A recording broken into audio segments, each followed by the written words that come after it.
"In spite of what you say," remarked Jia-yun, smiling, "they are young ladies attached to your rooms, uncle, and how could I presume to be disorderly in my conduct?" So saying, he took a seat and drank his tea. Pao Yu then talked to him about trivial and irrelevant matters, and afterwards went on to tell him in whose household the actresses were best, and whose gardens were pretty. He further mentioned to him in whose quarters the servant girls were handsome, whose banquets were sumptuous, as well as in whose home were to be found strange things, and what family possessed remarkable objects. Jia-yun was constrained to humor him in his conversation, but after a chat which lasted for some time, he noticed that Pao Yu was somewhat listless, and he promptly stood up and took his leave. And Pao Yu, too, did not use much pressure to detain him.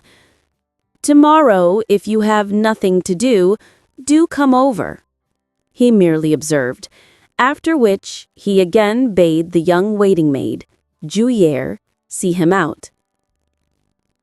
Having left the I-hung court, Jia-yun cast a glance all around, and realizing that there was no one about, he slackened his pace at once, and while proceeding leisurely, he conversed in a friendly way with Juyer on one thing or another. First and foremost, he inquired of her what was her age and her name. "Of what standing are your father and mother?" he said. "How many years have you been in Uncle Pao's apartments? How much money do you get a month? In all, how many girls are there in Uncle Pao's rooms?" As Juyer heard the question set to her, she readily made suitable answer to each. "The one who was a while back talking to you is called Sha Hung, isn't it?" continued Jia-yun. "Yes, her name is Xiao Hung," replied Juyer, smiling. "But why do you ask about her?" "I inquired of you just now about some handkerchief or other. Well, I've picked one up." Juyer greeted this response with a smile. "Many are the times that she has asked me whether I had seen her handkerchief, but have I got all that leisure to worry my mind about such things? She spoke to me about it again today, and she suggested that I should find it for her and that she would also recompense me. She told me this when we were just now at the entrance of the Hangwu port, and you too, Mr. Secundus, overheard her, so that I'm not lying. But dear Mr. Secundus, since you've picked it up, give it to me, do, and I'll see what she will give me as a reward."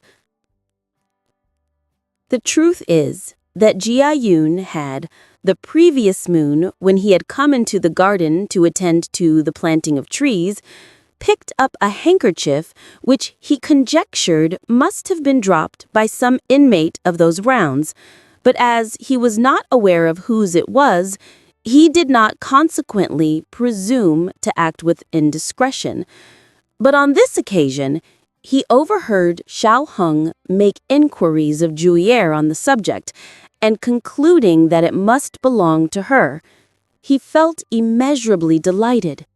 Seeing besides how importunate Juyer was, he had once devised a plan within himself, and vehemently producing from his sleeve a handkerchief of his own, he observed, as he turned towards Juyer with a smile, "As for giving it to you, I'll do so, but in the event that you obtain any present from her, you mustn't impose on me." Juyer assented to his proposal most profusely, and taking the handkerchief, she saw Jia-yun out, and then came back in search of Xiao Hung, but we will leave her there for the present. We will now return to Pao Yu. After dismissing Jia-yun, he lay in such complete listlessness on the bed that he betrayed every sign of being half asleep. Xing Yin walked up to him and seated herself on the edge of the bed, and pushing him, she said, "What are you about to go to sleep again? Would it not do your languid spirits good if you went out for a bit of a stroll?" Upon hearing her voice, Pao Yu grasped her hand. "I would like to go out, but I can't reconcile myself to the separation from you." He smiled. "Get up at once," Xing Yin laughed, and as she uttered these words, she pulled Pao Yu up. "Where can I go?" explained Pao Yu.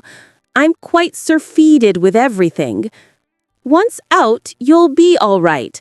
But if you simply give way to this language, you'll be more than ever sick of everything at heart."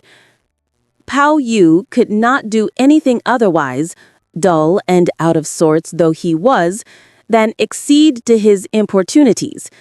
Strolling leisurely out of the door of the room, he amused himself a little with the birds suspended under the veranda.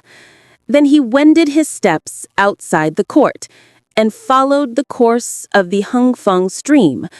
But after admiring the golden fish for a time, he espied on the opposite hillock 2 young deer come rushing down swift as an arrow. What they were up to Pao Yu could not discern, but while abandoning himself to melancholy, he caught sight of Jia Lan following behind him with a small bow in his hand and hurrying downhill in pursuit of them. As soon as he realized that Pao Yu stood ahead of him, he speedily halted. "Uncle Secundus, are you at home? I imagined you had gone out of doors." "You are up to mischief again, eh?" Pao Yu rejoined. "They've done nothing to you, and why shoot at them with your arrows?" "I had no studies to attend to just now, so being free with nothing to do, I was practicing riding and archery." "Shut up!" exclaimed Pao Yu. "When are you not engaged in practicing?"